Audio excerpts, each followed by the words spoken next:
प्यारे बच्चों, मैं अंजनी सर।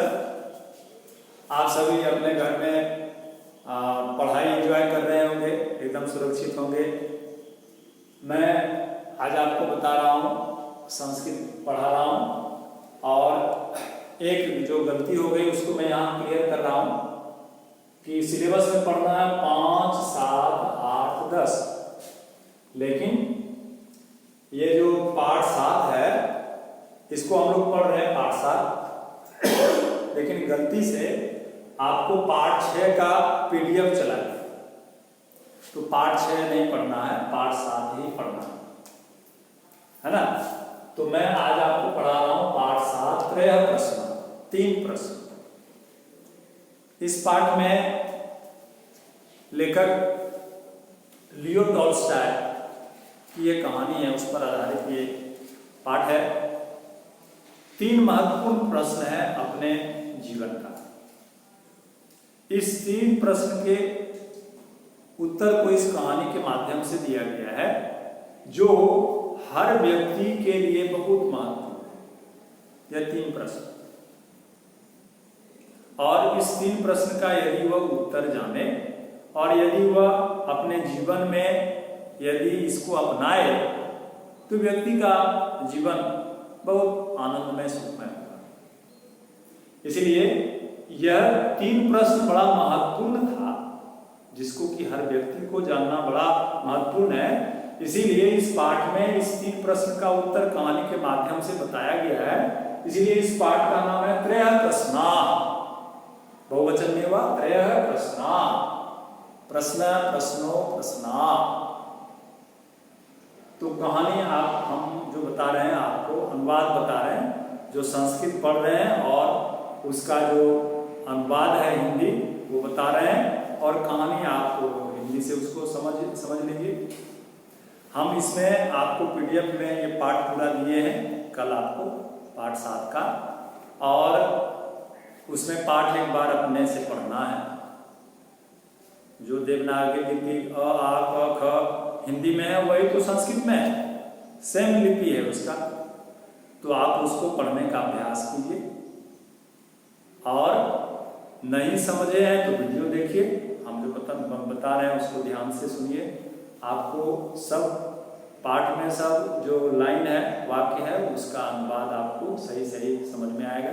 इसके बाद पाठ के अंत में शब्दार्थ दिया गया है, तो अभी यदि आप ध्यान से इसको समझेंगे, सुनेंगे, तो शब्दार्थ याद हो जाएगा। और पाठ के अंत में आप देखते हैं शब्दार्थ बहुत सारा, तो आप सोचते हैं कि अरे इतना सारा शब्दार्थ याद करना है। अरे करना नहीं है, बस एक बार पढ़ना है। आप कहेंगे एक बार पढ़ने से कैसे याद हो जाएगा? आपको होगा, आप इंटेलिजेंट हैं। और एक प्रूफ बताते हैं आपको कि जो हिंदी और संस्कृत में एक जैसा है। अब प्रश्न मतलब क्या? प्रश्न मतलब प्रश्न, इसको क्या याद करना? ऐसे ही सारा है। अब 2, 4, 5 यानी 100 में 5 शब्द ही ऐसा होगा जो संस्कृत में और हिंदी में बिल्कुल भिन्न है, अलग है, जिसको याद करना।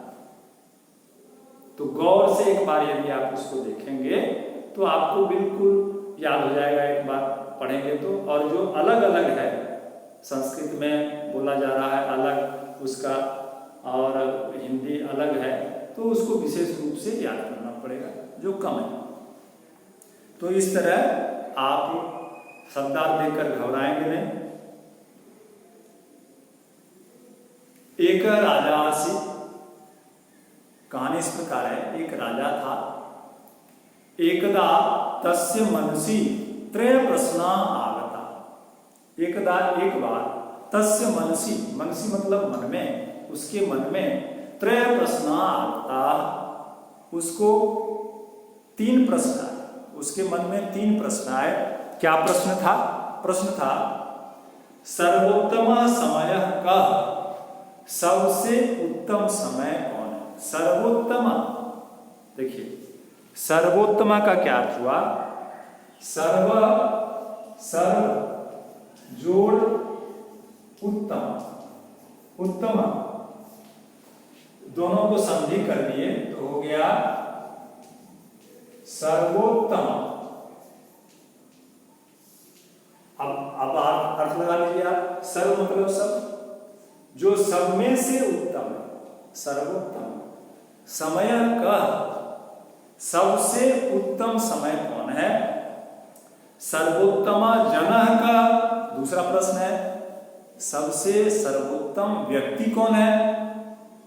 और सर्वोत्तमं कार्यम किम, और सबसे उत्तम काम कौन है? वाह, ये 3 प्रश्न सही में बहुत इंपॉर्टेंट प्रश्न। हमको जानना चाहिए कि सबसे उत्तम समय कौन है, हमारे लिए सबसे उत्तम व्यक्ति कौन है, और हमारे लिए सबसे उत्तम काम कौन है। सुनकर ही मन में जिज्ञासा हो जाती है, अरे हाँ, जानना चाहिए। वास्तव में ये 3 प्रश्न बहुत जानने योग्य। राजा के मन में भी ये उत्सुकता हुई, जिज्ञासा हुई, ये 3 चीज जानना बहुत जरूरी है। इसलिए पंडितान आहुए, पंडितों को बुलाकर, पंडितों को का आह्वान किया, बुलाया पंडितों को। राजा एतान प्रश्नान अपृच्छत, राजा ने इन तीनों प्रश्न को पूछा। 3 प्रश्न क्या थे? पहला प्रश्न था सबसे उत्तम समय कौन है, सर्वोत्तम समय का। दूसरा प्रश्न था सर्वोत्तम जन का, और सबसे उत्तम व्यक्ति कौन है। और तीसरा प्रश्न था सर्वोत्तमं कार्यम किम, और सबसे उत्तम काम क्या है। परंतु तेषां उत्तरैः स संतुष्टः नाभवत्, पंडितों को बुलाया और ये प्रश्न अपनी जिज्ञासा उसने रखा, और अनेक पंडितों ने अनेक उत्तर दिए। जितने विद्वान थे उतने उनके उत्तर थे, परंतु लेकिन तेषां उत्तरे, उनके इन उत्तरों से सह संतुष्ट ना भवत्, वह संतुष्ट नहीं। अब नगरात वही, नगर से बाहर, वही मतलब बाहर, अदर मतलब नीचे, ऊपरी मतलब ऊपर, ये सब अव्यय है संस्कृत का। नगरात वही, नगर से बाहर, एकस्मिन् आश्रम में, एक आश्रम में, एक सन्यासी वसति अस्ति, एक सन्यासी रहता था। सन्यासी जो संसार छोड़ देते हैं उनको हम कहते हैं सन्यासी, जो केवल दुनिया के उपकार के लिए ही जीते हैं, समाज से दूर होकर, समाज से अलग होकर, लेकिन समाज की भलाई के लिए जीते हैं, ऐसे व्यक्ति को कहते हैं सन्यासी। आश्रम बनाकर रहते थे नगर से बाहर। प्रश्नानाम उत्तराय राजा तत्रागच्छत्, जब पंडितों के उत्तर से राजा संतुष्ट नहीं हुए तो उन्होंने मन में निर्णय किया कि इस प्रश्न का उत्तर कोई साधु संत महात्मा सन्यासी ही दे सकते हैं। इसलिए नगर से बाहर वह जहां सन्यासी रहता था, अपने उत्तर के लिए प्रश्नानाम उत्तराय, अपने प्रश्नों के उत्तर के लिए राजा तत्रागच्छत्, राजा वहां गया। आश्रमात् किंचित दूरे, और आश्रम से कुछ दूरी पर तस्यास्व, अश्व मतलब घोड़ा, तस्यास्व अंगरक्षकास्य तिष्ठन्। अब सन्यासी के यहाँ जाते हैं और अंगरक्षक के साथ, दल बल के साथ, राज पोशाक में जाएंगे, तो सन्यासियों को, संतों को इसमें कोई रुचि नहीं। हो सकता है वो असंतुष्ट हो जाए और प्रसन्न हो जाए। इसलिए आश्रम से कुछ दूरी पर तस्य अश्व, उनका घोड़ा, अंगरक्षकास्य, और सभी अंगरक्षक सिपाही अतिष्ठन्, रुक गए।